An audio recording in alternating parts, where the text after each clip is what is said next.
আগামীকালকে 9টা থেকে 9:30টার মধ্যে হবে ইনশাল্লাহ। আর আখেরি মোনাজাতের আগে আমরা 6টা থেকে 300 ফুটের মাথায়, দৌড় ব্রিজের মাথায় এবং বুগরা মাথায়, এই যে বাকি যে ভিতরে যে অঞ্চলটুকু, সেই অঞ্চলে সকল প্রকার যানবাহন আমরা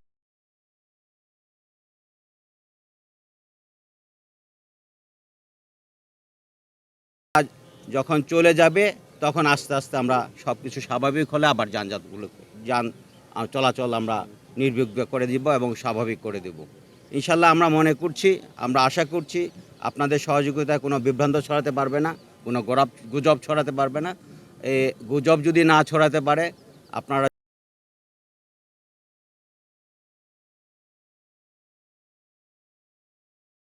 কোনো নিরাপত্তা থ্রেট উপভোগ করছি না।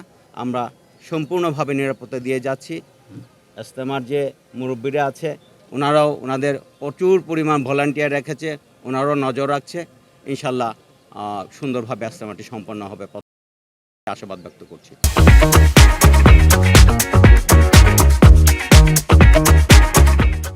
ইজতেমার মাঠে আসি, এইবার যে নিয়ম শৃঙ্খলা বা যেই পরিবেশ 30 বছরের মধ্যে পাইনি। গ্রামের মাঠের পরিবেশ অনেক সুন্দর, রাস্তাঘাট বড় করছে, পাকা করছে, পাক করতে সুবিধা, চলাফেরা করতে করতে অনেক সুবিধা। ইনশাল্লাহ আলহামদুলিল্লাহ যে আগামীতে আশা করি যে এর চেয়ে আরও ভালো হবে। আর আমরা গতবার অনেক কষ্ট করছি, রাস্তা ছোট ছিল, তারপরে পাক করা যায় নাই, করা যায় নাই, কিন্তু এবার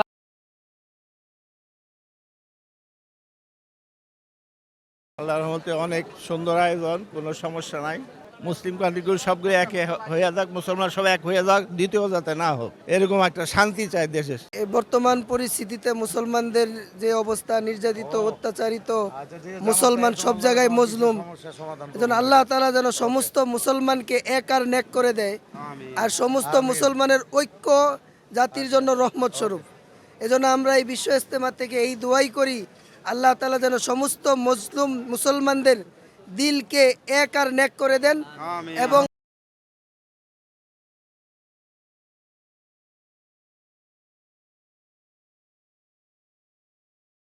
করেন, এবং যারা যারা মুসলমানদের উপর অত্যাচার নির্যাতন করতেছে তাদের যদি হেদায়েত নসিব থাকে, আল্লাহ তাআলা তাদেরকে হেদায়েত দিয়ে দেখ, এটাই আমাদের দোয়া ইনশাআল্লাহ। যেই পরিমাণ বিদেশি মেহমান আসছে এই 2025-এর ইজতেমায়, তার চাইতে 4 গুণ বিদেশি মেহমান আসছে ইনশাআল্লাহ। এজন্য আমাদের শুরাই নিজামের ইজতেমা আলহামদুলিল্লাহ ভালোভাবে চলতেছে, চলবে। আমাদের এই শুরাই নিজামের ইজতেমা থেকে আমাদের সমস্ত পৃথিবীর উলামায়ে চলবে ইনশাআল্লাহ। আমরা এবার প্রথম থেকে আমাদের আইনশৃঙ্খলা বাহিনী আমাদের সবসময় সহযোগিতা করতেছে এবং সবসময় সহযোগিতা পাচ্ছে, এবং আলহামদুলিল্লাহ আমাদের কোনো সমস্যা হইতেছে না। কোনো সমস্যা হলে সবসময় আইনশৃঙ্খলার আমাদের পাশে আসে এবং সবসময় আমরা সহযোগিতা পাচ্ছি। জি জি, ইন্নাকা লা তাহদি মান আহবাবতা।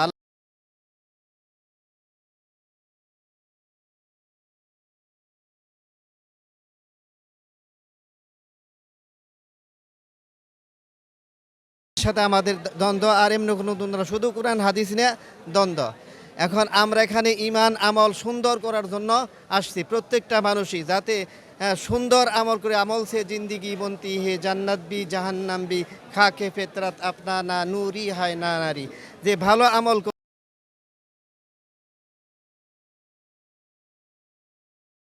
হ্যাঁ, যেই কারণে বিভেদটা, সেটা সলিউশন হলে তো ঐক্যবদ্ধ হওয়া যায়।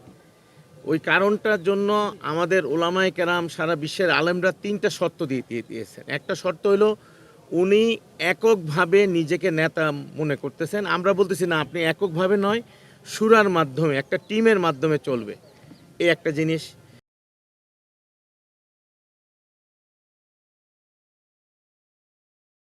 শুরা ছাড়া এই নতুন নিয়মে কিছু নতুন নতুন জিনিসের সৃষ্টি করছেন, এগুলোকে বাদ দিতে হবে।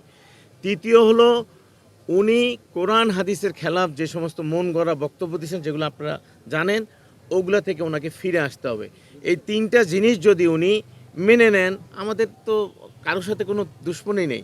আমরা তো কোনো দুশ্মনীর জন্য বা কোনো টাকা পয়সার জন্য ভাগ না, এই ভাগটা হলো শরীয়তের কারণে আমরা এখানে আটকিয়েছি, নাহলে তো আমাদের কোনো সমস্যা নেই।